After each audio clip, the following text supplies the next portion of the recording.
안녕하세요, 이마음입니다. 오늘 하루 잘 지내셨나요? 여기 토론토는 날씨가 좀 따뜻해졌어요. 영상으로 올라왔거든요. 그래서 저는 오늘 굉장히 감사하고 따뜻한 하루를 보냈습니다. 운전하기도 훨씬 편해졌고요. 그리고 눈이 많이 녹아가지고 이렇게 다닐 때도 훨씬 좀 편해진 것 같아요. 그래서 참 따뜻한 마음으로 하루를 보냈습니다. 여러분은 오늘 어떤 마음으로 하루를 보내셨나요? 여러분의 마음은행에 따뜻한 마음이 저금되었는지 아니면 차갑고 냉랭한 마음이 저금되었는지 궁금하네요. 오늘은 가슴이 시키는 일, 김희율 님이 지으신 책으로 여러분과 함께 읽으면서 생각하는 시간 갖겠습니다. 가슴이 시키는 일. 우리 마음에, 우리 가슴이 어떤 걸 우리에게 하기를 원하고 우리에게 어떤 일을 시키고 있는지 한번 생각해보는 그런 시간 되셨으면 좋겠어요. 에필로그 제가 읽겠습니다. 당신은 살아오면서 그들에게 수많은 말을 들어왔을 것이다. 이 일은 네 능력으로는 부족해. 키가 작아. 강하지 못해. 너무 서툴러.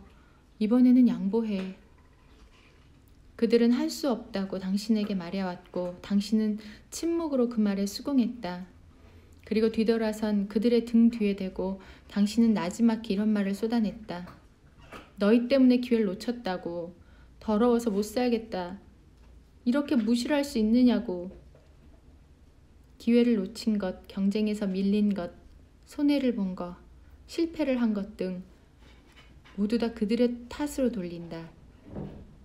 그러나 가슴에 손을 얹고 생각해보라. 정말로 그들 때문일까? 그들이 당신 인생의 발목을 잡은 걸까? 그들이 당신에게서 기회를 빼앗아 간 걸까? 그들이 당신을 주저앉힌 걸까? 아니다. 모든 원인과 잘못은 바로 당신 자신에게 있다. 지금의 당신 모습은 어제와 과거의 당신이 만들어낸 작품이다. 왜 끝까지 반박하지 않았는가? 왜 한 번도 어필하지 않았는가? 왜 바보처럼 고개를 숙였는가? 왜 당신의 꿈을 보여주지 않았는가? 당신 스스로에게 물어보라. 뜨겁고 지독한 간절함이 가슴 안에 있었는지. 로저 크로포드는 신체적인 약점을 갖고 태어났다. 그는 두 손이 없는 팔과 한쪽 다리만 가지고 있었다. 그 몸으로 과연 무엇을 할 수 있었을까? 일반적인 상식으로 생각한다면 절대로 답이 나오지 않는다. 그럼에도 불구하고 테니스 선수의 꿈을 품었고 놀랍게도 그는 프로 테니스 선수가 되었다. 어떻게 그것이 가능했을까? 그 답은 바로 가슴이 시키는 일을 했기 때문이다. 상식적으로는, 이성적으로는 도저히 불가능하고 승산이 없는 게임이지만 지독한 간절함이 마음에 와 닿는 순간 놀라운 능력과 에너지를 발산하게 된 것이다. 평범함을 뛰어넘어 비범한 삶을 사는 사람들, 불가능을 가능으로 바꾸는 사람들, 역경을 딛고 성공을 이루는 사람들, 그들은 모두 가슴이 시키는 일을 했다. 가슴이 시키는 일을 하는 사람은 역경 속에서도 한 걸음 더 내디딜 수 있는 힘이 있다. 가슴이 시키는 일을 하는 사람은 세상의 질타와 무시 속에서도 당당함을 잃지 않는다. 가슴이 시키는 일을 하는 사람은 인생의 무게와 꿈을 바꾸지 않는다. 가슴이 시키는 일을 했기에 최고의 자리까지 오를 수 있었던 것이다. 언제까지 스스로 자신의 가능성을 죽일 것인가? 언제까지 자기 자신을 의심할 것인가? 언제까지 자기 자신을 낮출 것인가? 이제 당신 차례다. 상식을 뛰어넘어라. 머리를 뛰어넘어라. 가슴으로 살아라. 그 어떤 일이 있어도 이루고자 하는 목표를 포기하지 말고 끝까지 밀고 나가라. 그러면 반드시 아름다운 성과를 이뤄낼 수 있을 것이다. 가슴 위에 손을 얹고 느껴보라. 심장 박동 소리가 들리지 않는가? 꿈이 꿈틀대는 소리가 들리지 않는가? 열정이 불타오르는 게 느껴지지 않는가? 그게 본연의 당신이다. 당신은 살아있고 당신은 여전히 꿈꾸고 있으며 당신은 간절히 원하고 있다. 당신 안에 기적을 믿어라. 그 믿음으로 벌떡 일어나 할 수 있다고 외쳐라. 그리고 망설임 없이 지금 해라. 머리가 시키는 일이 아닌 가슴이 시키는 일을 지금 당장 해라. 너무 가슴을 터치하는, 마음을 터치하는 그런 글이네요. 제가 지난번에 그 리치뷰 도서관에서 책 빌리는 영상을 찍었었는데 그때 빌린 책이 바로 이거였어요. 참 잘 빌려온 것 같아요. 여러분 가슴에는 지금 어떤 이야기를 여러분의 가슴이 여러분께 하고 계신가요? 그걸 한번 귀 기울여 들어보시면 좋을 것 같아요. 내 가슴이 정말 원하고 있고 내 가슴이 나에게 시키는 일은 무엇인지.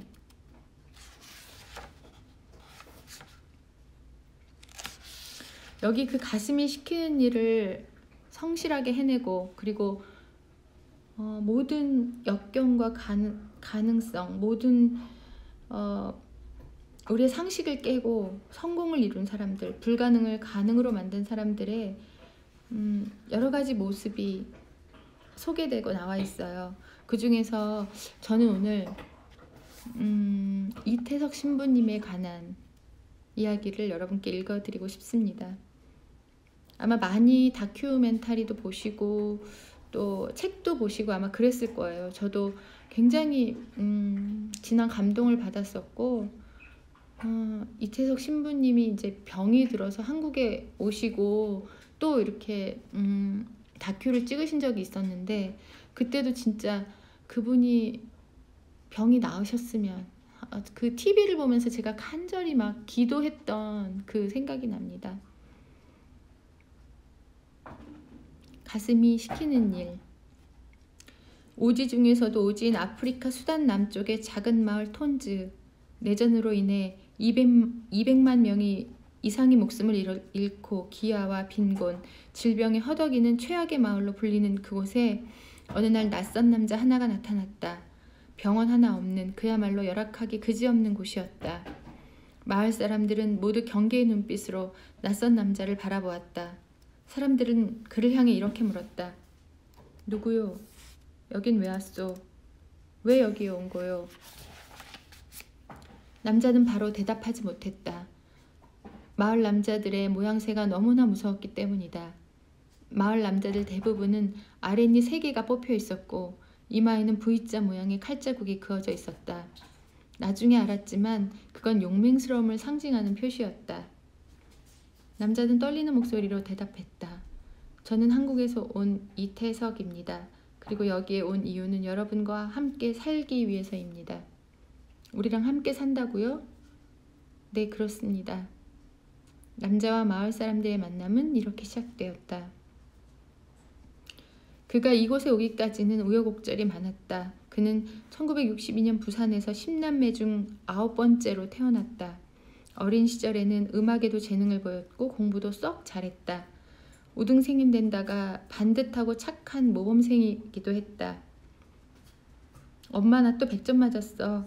그래 우리 아들 잘했어. 어머니는 혼자 힘으로 어린 10남매를 키우느라 모진 고생을 다했다. 어머니가 고생하신다는 걸 잘 알기에 그는 더 열심히 공부했다. 돈을 많이 벌어 어머니를 호강시켜드리고 싶었다. 공부를 잘했던 그는 결국 의대에 들어갔고 의사가 되기 위한 과정을 착실히 밟았다.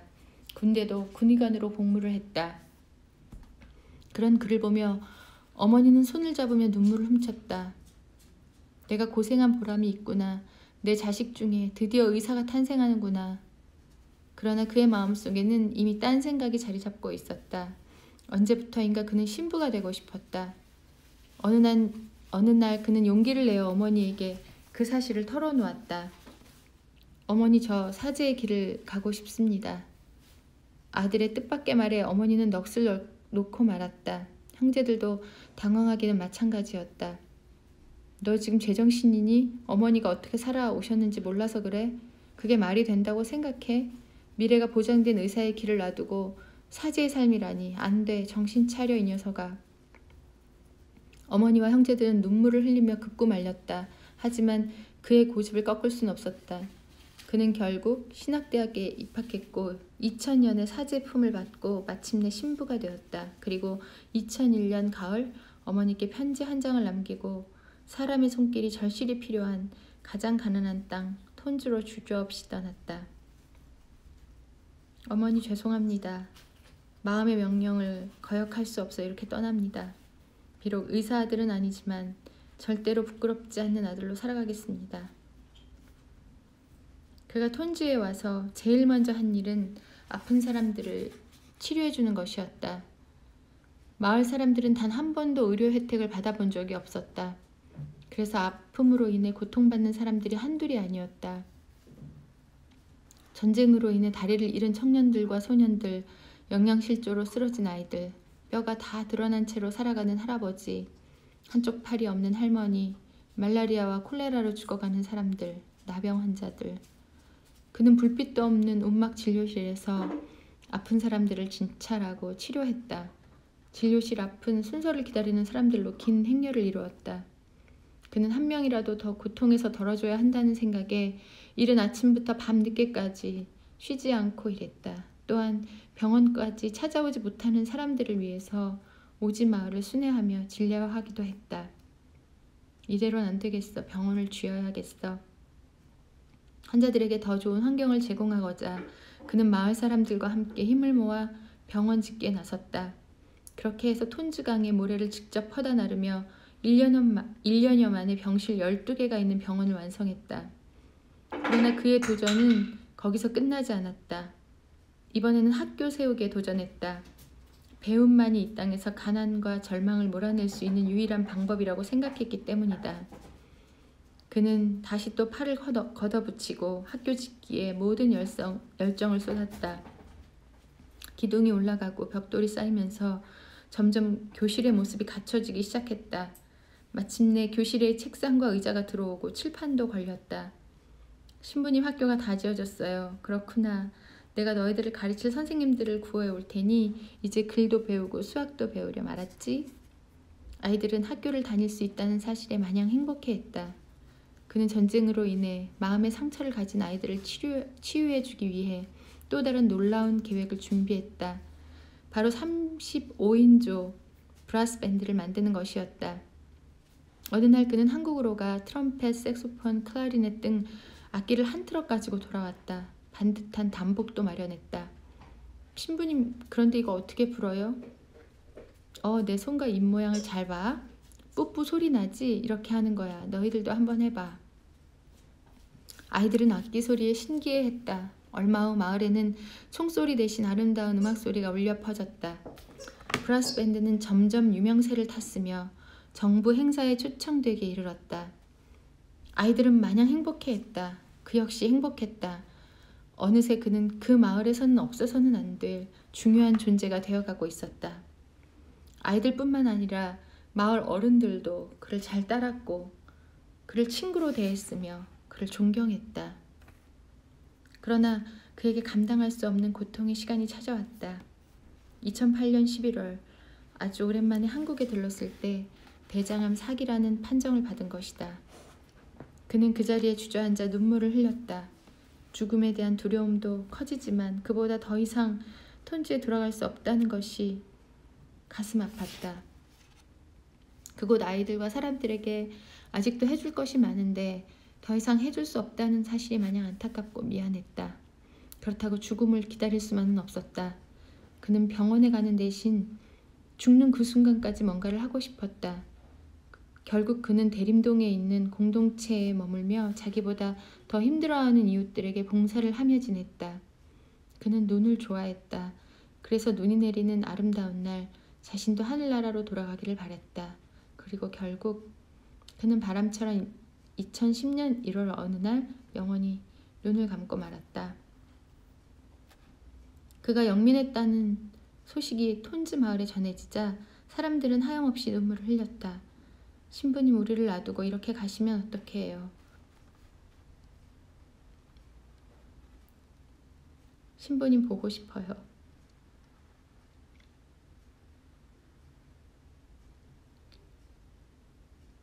마을 사람들과 아이들은 하나둘 악기를 들고 학교 앞으로 모였다. 그리고 환하게 웃는 그의 사진을 가슴에 품으며 눈물을 흘리면서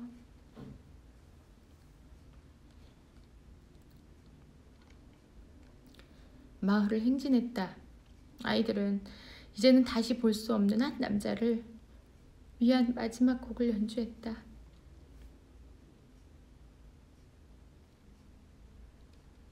아버지, 아버지. 아이들은 서로 얼싸안으며 통곡했다. 꽃처럼 아름다운 삶을 살다 간 남자, 그가 바로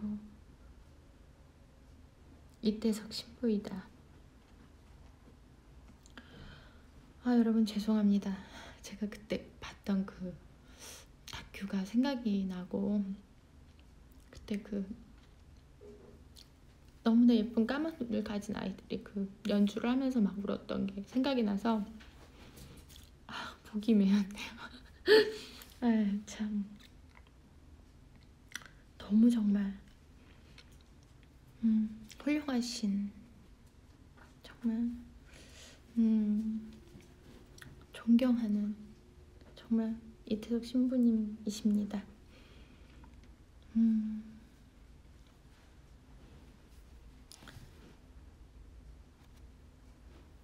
여러분 가슴에는 오늘 어떤 음성이 들리고 있나요?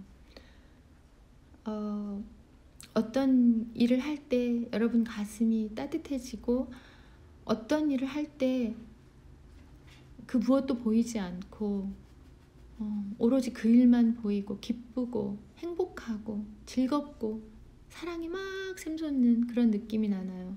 여러분 바로 그 일을 하세요.